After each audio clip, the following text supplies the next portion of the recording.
welcome to a quiet afternoon at home here at the Carriage house. I'm in my kitchen preparing 2 spring-inspired recipes. The first one is a warm lemon and yogurt cake, and after that I'll be making little red tulips made out of sweet cherry tomatoes filled with a savory cream cheese and chive filling. So I'm really glad you're here with me today and looking forward to just taking the time to slow down and enjoy these moments to create goodness in the kitchen.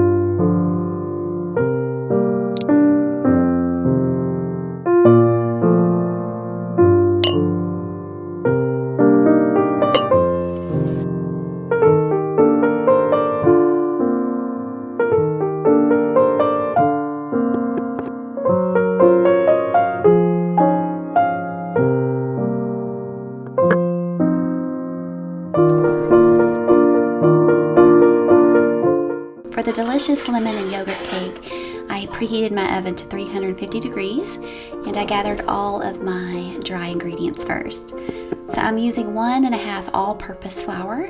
Now because our daughter has celiac disease, I'm using King Arthur's gluten-free flour, which is my absolute favorite for gluten-free baking. And then I'll add 2 teaspoons of baking powder and half a teaspoon of kosher salt.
So after I mix my dry ingredients together, I put away the flour and I try to make a habit to clean as I go so that way there's not a huge mess waiting for me at the end.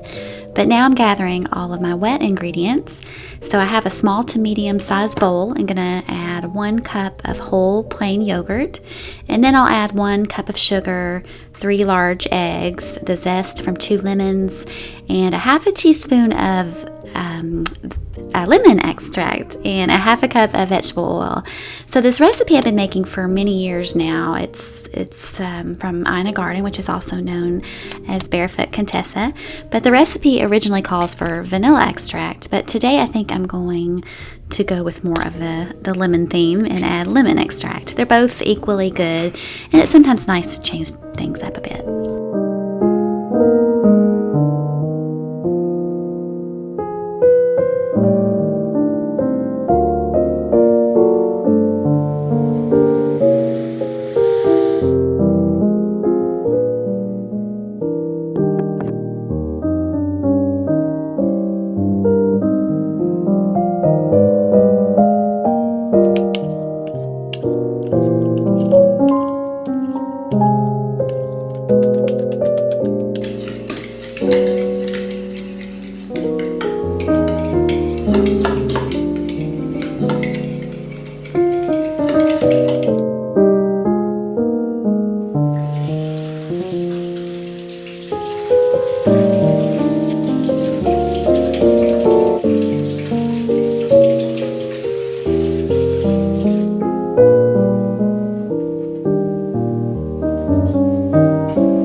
So one of my most favorite tools that I have in the kitchen is this microplane.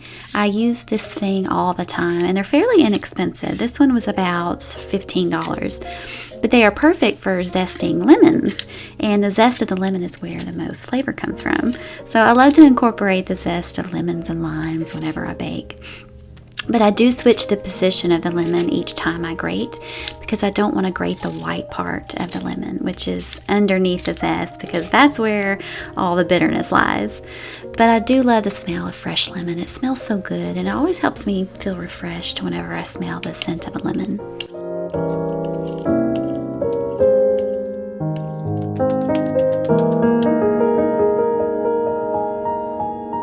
So now I'm going to add my wet ingredients to the dry ingredients and give it a good stir.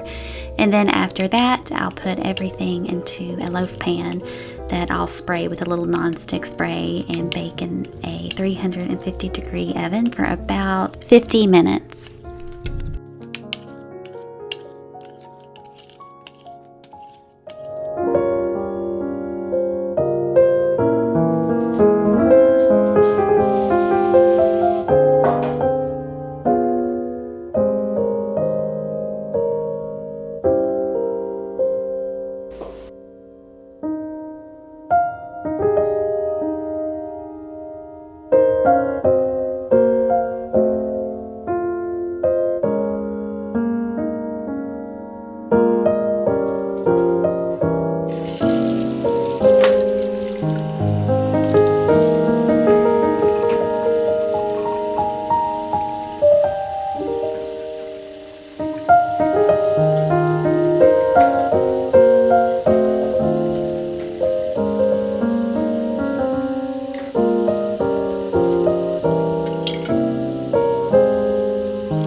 So while the bread is cooking in the oven, I decided to make a more savory type of thing, and I'm going to stuff some cherry tomatoes with the delicious cream cheese mixture, and then I'll arrange them on a plate with green onions to make it appear as if it were a beautiful bouquet of red tulips. I actually saw this on Pinterest and just thought it was a lovely idea. It takes a little while to do, but it can actually be very relaxing and calming while doing it. So basically I'm cutting 2 slits on the top of the tomatoes, about almost halfway, not quite, and then I'll gently scrape the seeds out with the tip of my knife.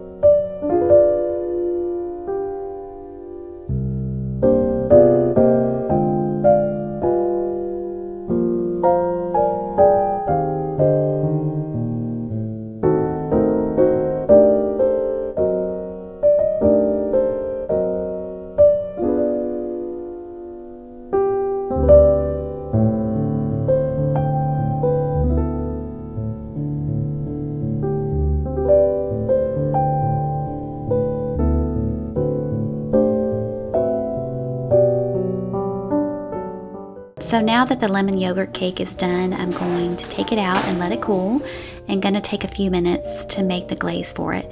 Now this is very important. I skipped a very critical step before I added my glaze, and it's not included in this video, but it is crucial that it's done, and it's what gives this cake incredible moisture and flavor.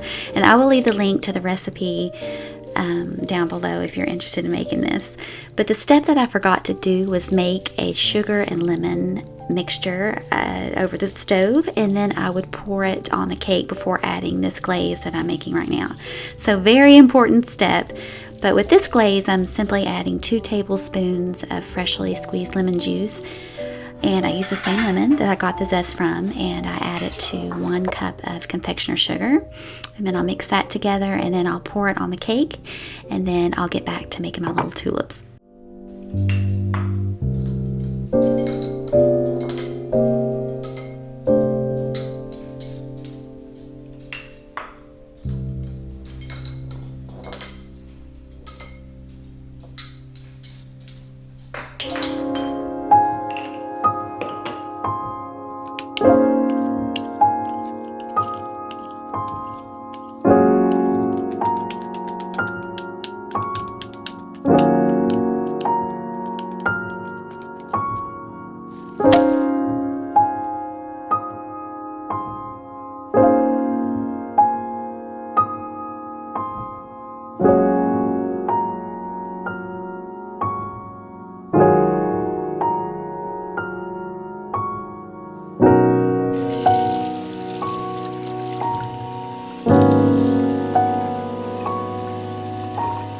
So now that my tomatoes are cut and ready, I'm going to make the filling. And all it is about 1 to 2 tablespoons of fresh dill, 8 ounces of softened cream cheese, and just a little bit of salt and pepper. And I'm going to chop my dill first, and then I'll add it along with salt and pepper to the cream cheese.